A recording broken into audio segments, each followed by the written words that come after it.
Hello, hello out there. This is Texas Desert Rose here. Good to be back again. It's been a few weeks. Thank you for joining me. Would love to have any of your feedback, messages, comments about any kind of topics you'd like to know more about, because my thing is research. Licensed professional counselor here, and I love doing this, and I love researching topics that you're interested in. And guess what, everybody? I have a wonderful guest here, Miss Christy Diamond. Hello, Christy. Hi, Tammy. Thank you for joining me so early there. And you just moved, so you're no longer in Texas, right? No, it's so funny to say that. I know, you defected. What the heck? Oh, not forever. Oh, it's a beautiful place you've got out there, and I'm hoping to get into that a little bit. And Christy, tell us a little bit of what you have been up to. And I've been trying to think how long I have known you. When did I first meet you? Oh, lifetimes ago, forever ago. But, yes, ma'am. Actually, gosh, I want to say, has it been like 17 years? Oh my goodness. Like that? Oh my goodness. Yeah, can you believe that? No, I don't. No, because it's when I first left North Central Texas College and went into practice, and you and your boys were some of my first people to work with, and it was wonderful. Oh my gosh, it was amazing. Honestly, I literally remember the moment meeting you, Tammy. Like, wow. I remember looking into your eyes. I remember, you shaking my hand. Like, that picture is so clear in my mind because we were in complete and utter crisis in our lives. And you just walked in like this earth angel, and I just knew, like, there was this knowing in me that you were the person we were supposed to be with in that moment. And I'll never forget it. That's how powerful Christy, that was such an honor. It was such an honor, and I don't know if I ever shared with you later that it was my chance that I believe God was giving me to pay back having gone through my own crisis with my brothers and my mother and somebody being there for us. And of course, neither one of us knew the power of that. Maybe you did at the time, but here we are, 17 years later. So it's funny how it comes full circle, but yeah. So yeah, what an awesome meeting. And now we're both healers. I think, you've always been a healer, yes. But you are actively engaged in healing. Can you tell us a little bit more about what you're involved in? Yes, absolutely. I've been in the healing arts probably about 13 years, and I guess, I'm sure with your own practice, there's kind of a theme that keeps coming loudly over and over and over, and having been a trauma survivor myself, I do a lot of deep work in healing trauma that's probably more non-traditional, and have really been led to doing couples work alongside my husband, which I actually would have to say has been the ultimate, to have my soulmate and life partner right along with me, helping people find that connection back to each other. Because we found that if you're stuck in any part of your life, it's usually due to unresolved trauma in some area. And so we do this work together, and right now, you mentioned this gorgeous land that we moved out to. Yes. We want to bring people here to do some healing. It feels kind of like a bubble you get to walk into. It looks like an oasis, and boy, what a great idea. Yeah, it's really crazy. Like, we're on 40 acres, and it just is like this gorgeous, beautiful sanctuary to come and kind of just have a reprieve, a way to unplug and to really tap into you and the strength of who you are and your genius and bliss, and connect that with your mates same space, of their genius and bliss. And I just think that there's nothing more powerful than that energy of, the couples we work with, man and woman, like united in this kind of balance of the feminine, masculine energy, with God at the helm. It's pretty incredible to watch.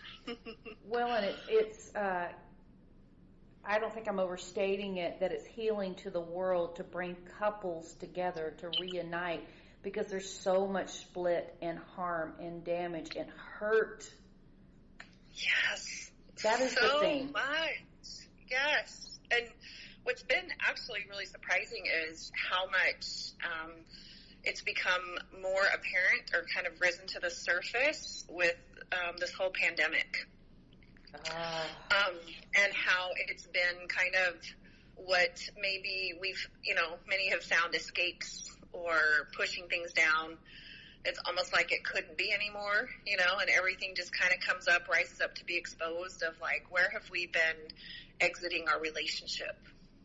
Well, I've heard it argued that whether you believe in planetary alignment or greater good or whatever, that the pandemic is literally like a bubbling up of things that have been endemic, which is very similar to pandemic, but it's been bubbling for a while, and the pandemic has been a rising up of that, and I'm seeing that in my sessions, really. Yeah, I know it's true. It's just been so much of people just reaching out, and they're just like, help us. Like, we really don't know what to do. And it's interesting too, because when we've had to, we've had lockdowns and things and had to really be with each other, people are finding they don't know how to truly just be with each other without all the, I mean, number one, we're all kind of going through a grieving transition process, right? I mean, life just is not the way it used to be. No. At all. So collectively, there's kind of this transition that's happening, and then on top of that, we have our own issues coming up. And so, yeah, I have seen that bubbling up, and it's been quite an awareness, I would say, and what's happening in our relationships, kind of bringing that to the forefront. So maybe instead of empty nest, it's more like full nest, and having to connect to your family possibly for the first time ever. Yes, absolutely. So what are some, I think if I were listening to this, I'd be wondering, well, what are some things that you and your husband deal with? What themes do you see, hurdles maybe have to be overcome? Well, interestingly enough, I'll just say it, Tammy. We are seeing how many people are not having sex. How many couples are not having that deep connection and are not having sex. And what's interesting is, though we see, couples where there's been infidelity, yes, what I'm finding is that those who've stepped out of the marriage don't know how to truly deeply connect with their mate or their partner. And so they step outside to have the sex just to have, it's not even for a deep connection, and it's like almost an escape from the connection, if that makes any sense at all. Absolutely it does. I've said many times that in a relationship where there's fear of intimacy, there's a pattern of triangulation where there's a third thing that is created to take the pressure off that intimacy. So, for example, the third prong would be your workaholism or sexual addiction, lack of, just any kind of ism you can imagine. I'm sure you're familiar with all of that. Absolutely. Those are the things that we call the exits, the ways that we emotionally exit the marriage. I mean, that could be any kind of, addiction. I mean, going and playing golf all weekend, every single weekend. There's an escape or an exit in some way, you know?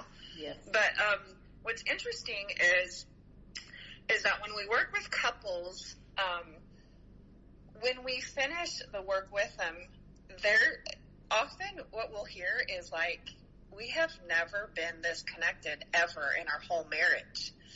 And so it makes me wonder, like, when did were we ever really taught how to connect? I mean, why isn't this taught in school, you know? But, and then what sex really is to our society. So my husband and I are both directors at Marriage Boot Camp, and there's a point where we pretty much address everything in there, okay? And so there's a point where we have the men separate and go to one side of the room, and the women go to another, and they get to discuss their first sexual experiences of what that did for them and how that's playing out in their relationship. So I'll walk over and I'll stand and I'll listen to the women speaking, and they're, you know, talking about their first sexual experience, and it's kind of like, and it was awkward, and it wasn't that great, and, you know, and they're just, you know, kind of going through this whole thing, and it was uncomfortable, and I wasn't sure, and I felt pressured, and I just hear all kinds of things like that. So I walk over to the men's side of the room, and I'm hearing like, yeah, and then, you know, kind of thing. And it's now, like, are you asking about the first time they ever had sex, or with that partner? We're asking their first sexual experience. Okay. So, yeah, and it's such a contrast, and I'm sitting there thinking, why is there such a contrast? And I think so much of it is what we've taught, like, in society about sex, and, you know, the picture of this kind of lustful, like, and then this fantasy, like it's supposed to be this, you know, incredible, you know, fantasy kind of world and stuff. And it's just fascinating to listen to both sides and see what's happening. And then it's no wonder when they enter a relationship, how, you know, that in some way connects to how they receive the sex sexually, or even give it, you know. Absolutely. I remember a Dolly Parton saying that I read, which is, you know, you better keep your legs crossed instead of your fingers crossed, about whether you're taking the risk of getting pregnant. And that spoke, you know, it really speaks volumes. Yes. It's very wise, but it also says a lot about the messages that we as women receive. Yes, absolutely. And how we, so many women I have found in our work actually really don't even know a whole lot about their bodies, for one, and how to, you know, how to feel pleasured, and also how much communication is not happening about sex in the bedroom, which I think is the biggest tool, is communication, and letting, you know, your mate know what you like, what you don't like. And the experiences that I've talked with women of just like, you know, they'll just say, well, it's kind of, you know, wham, bam, thank you, ma'am, or yes. It's, I'm not sure how to tell them I don't really like that, or what I really do like. I'm not even sure what I do like. And so there's actually an exercise that Rick and I ask couples to do, and that is to give each other a hand massage. And the person giving the massage says nothing. They just wait for the partner to tell them exactly what they want them to do and where. Oh, wow. And yeah, and it's really, I mean, we've had some couples where, you know, it brings up tears, because it's like for the first time in their life, they're actually letting their partner know what their need is. So it's going to sound kind of, I don't know. Well, it sounds like a bedroom conversation. It's kind of funny, because it's like, okay, I want you to massage right there. And so they're in the middle of the hand, and they'll say, oh, that feels good. Now go up. Well, it's also forcing them to read their body and to check in. Yes, exactly. Which a lot of people actually don't know what, you know, what that even looks like. Absolutely. To read their body, to get in tune with it and stuff. But it's interesting, the connection that can happen, because the funny thing is, we actually want to pleasure our mate. We want to please them. we just haven't had the communication tools to make that a regular thing for each